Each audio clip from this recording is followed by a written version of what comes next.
Aloha, I'm Kuhio Lewis, CEO for the Council for Native Hawaiian Advancement. With an upcoming election on the horizon, CNHA has decided to feature the Hawaii Island Mayor's race so that you, our lahui, can be civically engaged. It's our kuleana. This says it's CNHA's kuleana to support and uplift our community. That's why we're very excited to partner with KHON on this endeavor. Thank you for tuning in. Thank you for being part of the discussion. And please, remember to vote. Aloha. And mahalo Kuhio, and mahalo to our viewers at home and also right here at the Hilton Waikoloa Village for being part of tonight's debate. I'm Gina Mangieri, and we're joined on stage by the candidates for Hawaii County Mayor, Mitch Roth and Dr. Kimo Alameda. In less than 50 days, voters will head to the polls to decide who will lead Hawaii County. And we are here tonight to discuss the issues that leader will face. I have the honor of moderating tonight's debate, and the candidates have 1 minute to respond to each of the questions and 30 seconds if there's any follow-up. A red light here will help to let them know if they're getting close or out of time. The candidates then also have an opportunity to ask each other a question, and they'll each have a 1 minute, a 90-second closing statement as well. And with that, let's get started with the debate. Thank you, gentlemen. Well, the mayor of this island has a big job, geographically too. How will you balance the different needs of all of Hawaii Island and explain what you see are the competing priorities between the Hilo side and the Kona side and beyond? Kimo. Thank you, Gina. You know, I've had over 72 talk stories with every community on this island. And you're right, there's a lot of needs in different communities. And it's important to balance that out, you know, and so we are looking for geographic parity or geographic equity, making sure that the government is well represented and that people on the cabinet represent the people that's on the island. And I'll work really hard to make sure that there's that geographic equity, because I know the west side, you know, they still feel like stepchildren. We're still Hilo-centric. There's the north side and there's the south side as well. And I know I got 7 kids, so I got to tell you, I know how to share the pizza. Okay, and that is you gotta just listen to the people and you gotta provide services that are equally balanced, and you need representation that is equally balanced. Our administration will make that a priority. Thank you. Thank you. And Mitch. Yeah, so when we came in, that was a big issue for a lot of the people, especially on the west side of the island. Today, our cabinet comes to west side, the Kona office. We have a Kona office and a Hilo office at least once a week. I think this is my 3rd time this week I'm on this side of the island. We actually have directors that are from this side of the island. So our Corporation Council lives on this side. Our Department of Environmental Management lives on this side. Our Public Works Director lives on this side. That's something that really didn't happen so much in the last administration. And it was a big deal as we looked at this 4 years ago. The other thing is, we have, Kimo mentions the pizza. Our budget is like a pizza. And a lot of the funds were just thought to have been used in Hilo. And so we've tried to spread that out, and I think we've done a pretty good job. If you look on this side of the island, you'll see that there's projects going on all over the place, housing, roads, etc. Thank you. Well, Hawaii Island is one of the last bastions where, relatively speaking, housing is relatively affordable. It's also the county with the growing population, while some others are shrinking. What will you do immediately to create even more affordable housing that is truly accessible and attainable for Native Hawaiians and Kama'aina alike to help us all stay in Hawaii? Mitch. Yeah, so our administration has been looking at sustainability, and to me, sustainability means the ability to make sure our kids can raise their kids here, and housing has been the #1 priority. And so we've looked at, when we came in, where we were with the affordable housing pipeline. Those are units that are affordable, that will be built in the future.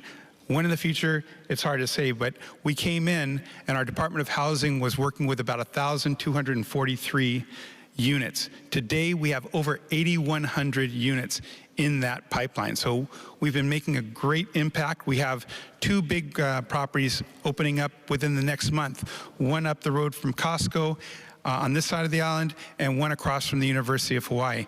We have several others that are breaking ground. We have right up the road here, we have 642 that we're working on the infrastructure to start working on. So we've done that, and plus we've made our permitting system from the worst in the country to the best in the state.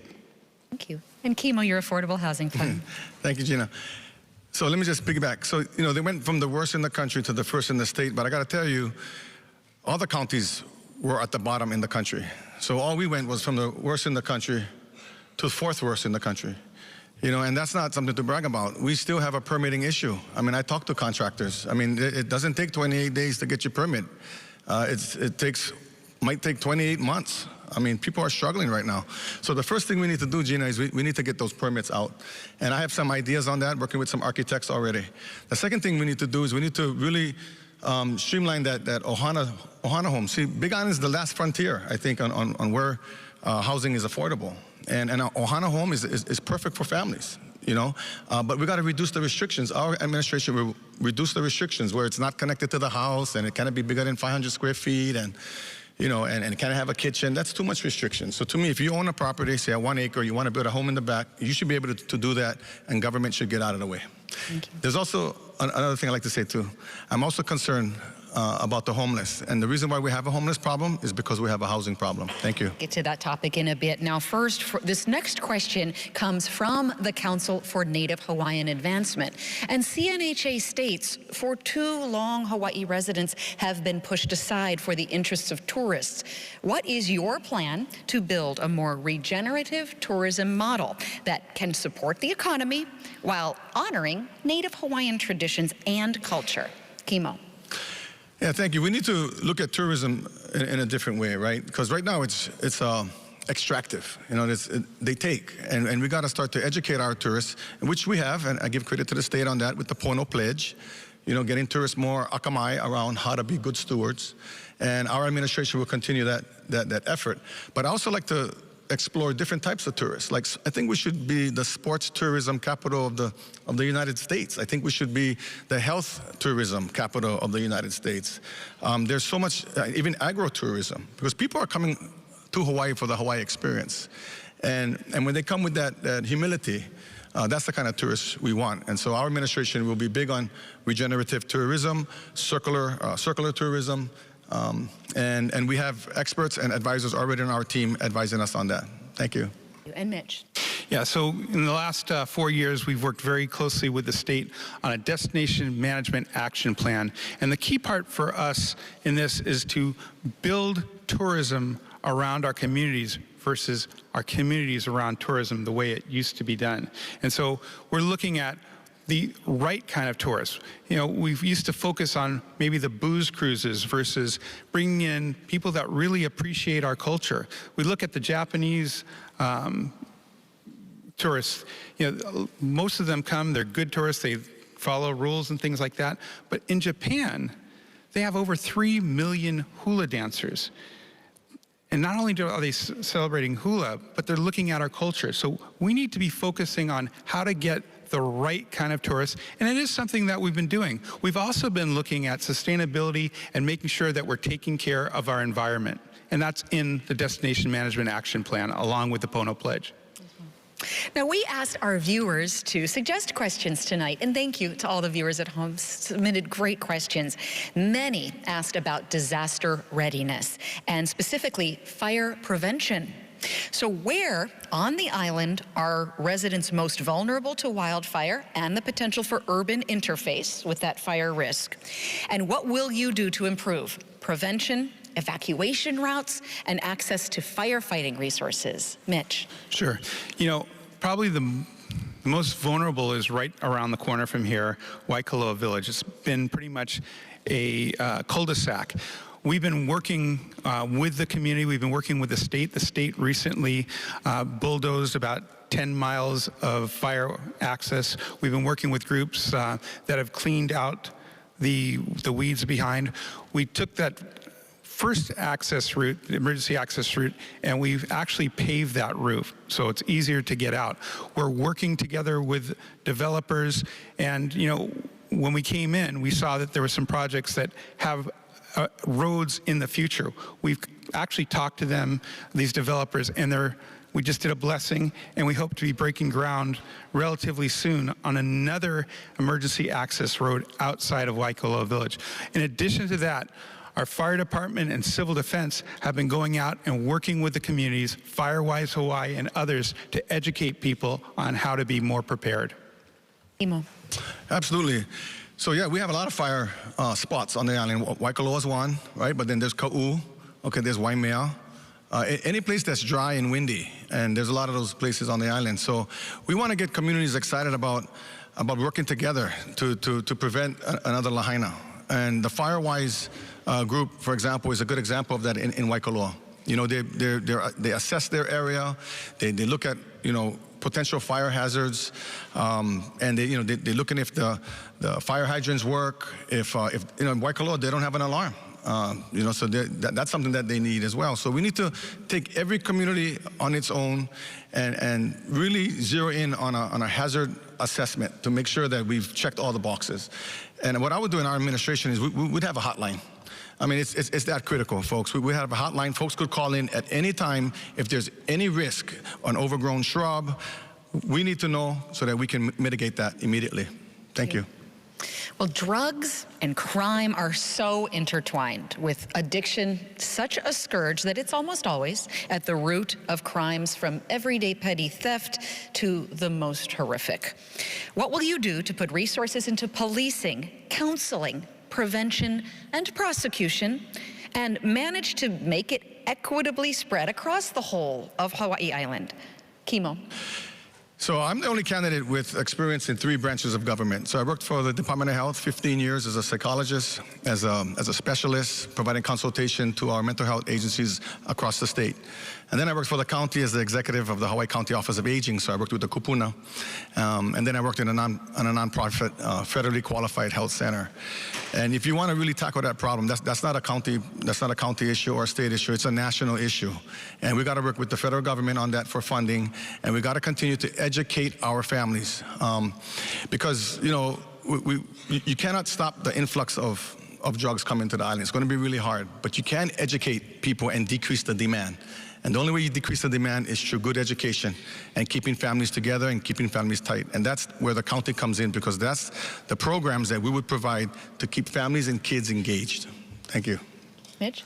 Yeah, so prior to being the mayor, I was the prosecuting attorney, and we've actually worked on a lot of different areas that deal with drugs. As Kimo says, it's oftentimes outside of our purview.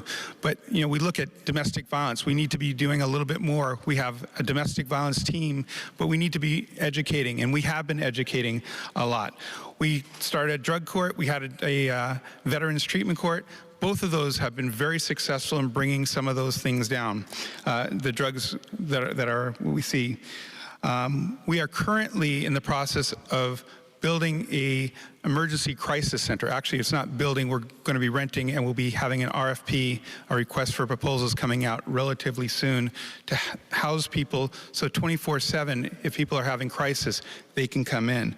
We've worked together, knowing where these things happen, we work together with things like Camp Agape to work with kids who come from families of incarceration to help keep them out of the pipeline.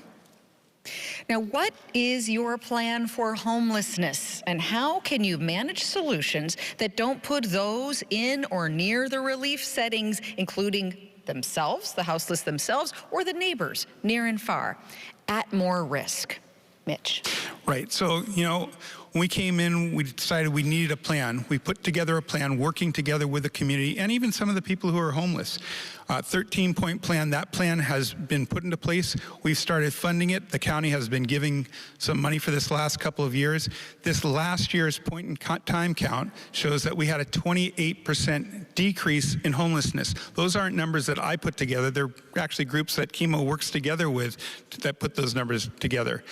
But that doesn't mean we don't have homelessness. We had over 1,000, so you take away 280, we still have homeless. And, you know, we've been working with the governor. We've got a couple of Kauhalis that will be coming up. We have a couple of homeless shelters, one's across from the West Hawaii Civic Center and the Old Memorial Hospital. We have $13 million from working with our Congress to get those set up. And we just set up a center with Salvation Army in downtown Hilo, and we're already seeing positive changes there. And Kimo? All right. Thank you, Mitch. You know, the 28, right? So 28 days for a permit, 28% decrease in homelessness. I'm getting suspicious of the number 28. I got to tell you, it is not decreasing. You just look outside, right? And I think the reason that was decreasing because they did a homeless sweep to put the veterans wall up right before the point in time count. So I think when folks went out to do the homeless count, they were all over the place. So it wasn't an accurate count. And I know it's not accurate because it's not the reality. So homelessness is this. People are not homeless because they ran out of money. People are homeless because they ran out of relationships, okay, because of addiction and mental health issues. So if you want to address the homeless situation, you got to address addiction and mental health. Also, our administration will be super concerned about the almost homeless. Kupuna, who's one paycheck away from being homeless. The foster child who's aging out of the system, who's going to be homeless if not. And the domestic issue that Mitch talked about, people want to be separated, but there's no place to go. Our administration will pay attention to the almost homeless as well. Thank you. So our viewers, in their submitted questions, also wanted to know about various aspects of the military, whether it's at Pohakuloa or elsewhere, in terms of environmental and community impact. What will you do to ensure that the county has a say in the future of military leases and land uses? And how can you, as the county, hold the feds and the state accountable for environmental responsibilities and environmental stewardship? Kimo. Yeah, so we got some leases coming up, right? Pohakuloa is one, the telescope's another. And so as your mayor, I would hold them accountable. I'd like to do a thorough assessment of how Pohakuloa, the benefit to the island. Of course, they provide, protection and they've been good stewards and doing the best they can with what they got now. But there's a lot of history of hurt on Pohakuloa. And so, that $1 a year, that's unacceptable. If I get elected as mayor, we will renegotiate that. I'll put on my business hat and we'll get revenues for our county in places that we couldn't get revenues. I think that's a great place for revenues. Pohakuloa, I think it's a great place for revenues on the telescopes. It's an insult that Native Hawaiians got to receive $1 a year. I mean, I'm curious to see who wrote the check for $1. So no, we deserve more, we deserve better, not just Native Hawaiians, but everybody on the island deserves more, and Pohakuloa and the telescopes can provide that. Thank you. It's funny, Kimo talks about negotiating, it's really not the county's decision, so we're not the negotiators, but we do have the ability to advocate. And I agree, we need to advocate that if we're going to be using Pohakuloa, it should be more than $1 a year. We should advocate for that. But at the other side, right now, we're probably in the most dangerous time we've ever been in our history, closest to World War III than ever before. And our military actually plays a huge role in protecting our state. The other thing that military does at Pohakuloa is it makes sure if there's a fire, they are right there, Johnny on the spot, helping us. If there's a crash, and they're regularly going out to crashes on the Daniel K. Inouye Highway. If there's an incident on Mauna Kea, they're usually the first ones out there. So we need to look at all of the things there, not just the negatives. We have to weigh all of the positives as well. Thank you. All right. If you win and you were to give a job to your opponent in your cabinet, what would it be, Mitch? Wow. I know right now all of our cabinet positions are filled. I don't want to say anybody's retiring, but I know that he's worked in the Office of Aging before, so he's got some positions there. There's also some things that Kimo has experience with mental health and psychology and things like that. We have taken a bigger role on mental health. And so, I think, having psychologists would be kind of helpful to have, but they're hard to come by. they're hard to come by for the people who are trying to hire psychologists. So. And what job would you Sure. give Mitch? Well, we know each other probably about 15 years. We've sat on panels together, domestic issues, drug addiction. And so, he comes with a lot of prosecutor experience, and attorneys, they can problem solve. So, of course, corp counsel could be an option. But, like I shared with my team, I have a huge team. We have over 100 supporters, and nobody's helping us because they think they're going to get a job. They're helping us because they believe in the vision. And even our donors, I said, hey, don't donate to me if you want something back, right? You donate because you agree with the vision to save Hawaii and keep aloha. And if you believe in that vision, then you're part of the team. And jobs can come later. Thank you. All right. Well, it is time now for the candidates to ask each other a question. Kimo, you're up first. Mitch. No. So, I've been a big fan of being, I always talk about being committed to the island, and you've been here almost 20 years. And then for me, I judge commitment. It's not where you're born, because 48% of us on this island are not born in Hawaii. But I am curious to know where you're going to die. Where you're going to bury yourself, where you're going to spread your ashes. Because to me, that's the place you really call home. So you talk about 20 years. Actually, when I was in high school, I dropped out of high school. I came to Hawaii when I was 17 years old. And, I was hanai'd in by families. There's a Japanese saying, Okage-sama de, I am what you are because, I am what I am because of you. And I am what I am because of this island and this state and the people of this state. And so, our children have all been born, raised here. My oldest daughter has a Hawaiian name, Moani Keala. My plan is, this is the place I love, this is the place I want to, raise my kids, raise my grandkids, hopefully, and this is the place where I want to bury my ashes. Thank you. And Mitch. So, Kimo, during the, we've had a lot of forums, and one of the things you talk about are employee grievances, which are generally when people get talkings to, or they get written up, or they get fired. But I want to turn this back to you, because I know that Bay Clinic, where you were the CEO during the years of 2020, 21, you got sued by several employees. Can you talk about the positions of those employees and what were their allegations? Yeah, so I got called into Bay Clinic to help turn it around. We were losing $100,000 every month. And health is important, right? We served over 25,000 patients. We have, 10 clinics, and we serve half the island. And they were, and it was basically chaos. So as a leader, I don't have a problem confronting my leadership team. And these were leadership, folks in leadership positions that I didn't hire. And so when I have a vision, and I have folks saying that, yeah, I want to be in that vision, and then we lay out a plan. And when leaders fall short of that plan, then, it's not like they're automatically fired. Just like how I would as mayor. I would share my expectations, where I think they fall short, make a corrective action plan, give them time to fix it. And if it cannot be fixed over a long period of time, I have to let them go. And that's what happened at Bay Clinic. And I'm proud of it, because I will not let any person, friend, cousin, doesn't matter, get in the way of services for our island. I've always been like that, and I'll continue to be like that as your mayor. Thank you. What were their allegations? We have some time to continue, and we'll give you a chance as well to ask a rebuttal question as well, if you had a follow-up there. Right. Their allegations. Yeah, I know you talk about our county employees not feeling the love. Right. Well, I got to tell you, I cannot count it more than five on one hand.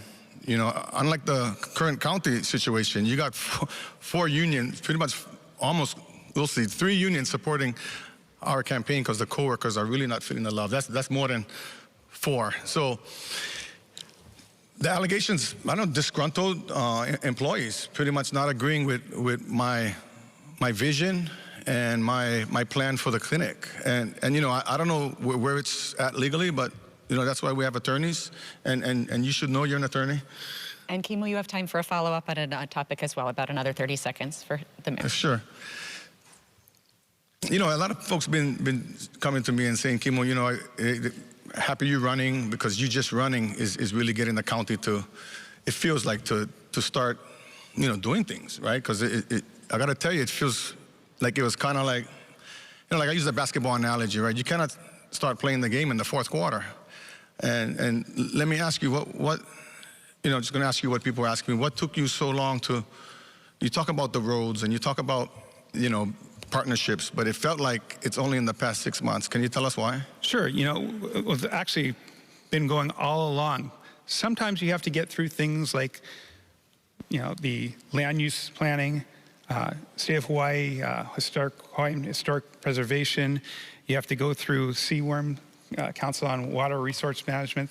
Those things take time. And when you're starting projects like you're building, you have to have designs. Designs take time. You have to go through environmental assessments. Those things take time. We started from the very beginning.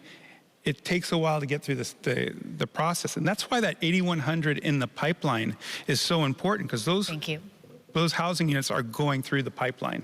Thank you for the additional time on that. And we're going to take a short break right now, and we will be back with the candidates in just a moment. What makes us Hawaii? Is it our delicate aina, stretching from the top of the mauna to the depths of our moana? Is it our mindful people, bridging old ways with new in an ever-changing world? Is it our aloha, the knowledge that we remain connected as a community no matter our distance? All of these things, our aina, our people, our values, live in the stories we tell. We tell them because it is who we are. We are Hawaii. And we all welcome back. We're almost out of time, so let's get started with the closing statements. The order for this was decided by a coin flip. And Mr. Almeida, you'll go first.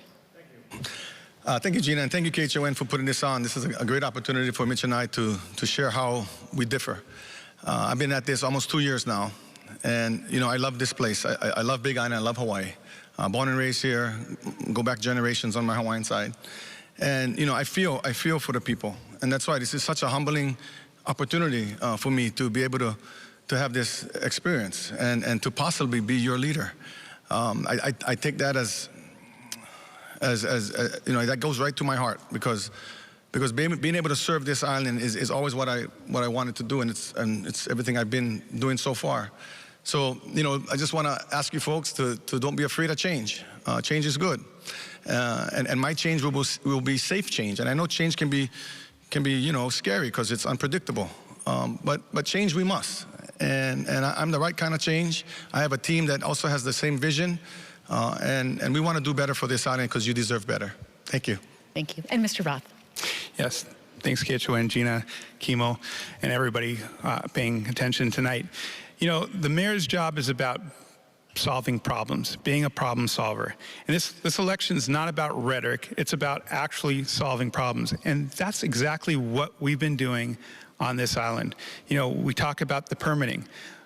Our permitting got better, not by my words, but by the University of Hawaii Economic Resource Organization, UHERO. We decreased poverty. That's not Mitch Roth speaking. That's the Aloha United Way talking about the ALICE numbers, asset limited, income constrained, and employed. Our homeless numbers went down. That's not Mitch Roth's numbers. Those are numbers by organizations that Kimo, works with and supports. We've doubled the amount of roads that we pave in a year. Roads right here. As we drove to Waikoloa this afternoon, we came down roads that the county has been paving. Roads in Kona, roads in Ka'u, all around the island. All you have to do is drive around. You see that there's progress happening. A lot of great things. We have housing projects, 100 units coming up above Costco in Kona, 100 units coming up across from the University of Hawaii and Waikea High School. We have programs that are working. We are making progress. And that's really what this is about. It's not about complaining about, what you're going to do. If you are going to do something, you have to have plans, articulable plans. And what we haven't heard during this election cycle is articulable plans. How are you going to fix the housing problem? That was a question that's asked. Didn't hear any articulable plans. Okay. And so we have progress. We're doing a great job. We're in a better place than we were when we started. Thank you. Thank you. And that's all the time we have for tonight's debate. We thank the candidates and also the Council for Native Hawaiian Advancement for hosting. The general election is November 5th. KHON2 will have complete coverage and all of your results. In-person voter service centers open October 22nd in various locations. Watch your mail for the ballots. Those will be sent out soon, and they must be received by November 5th. Please check our website, khon2.com, to keep up with all of your election coverage so you can make your vote count. Mahalo to our candidates, to our viewers, and aloha.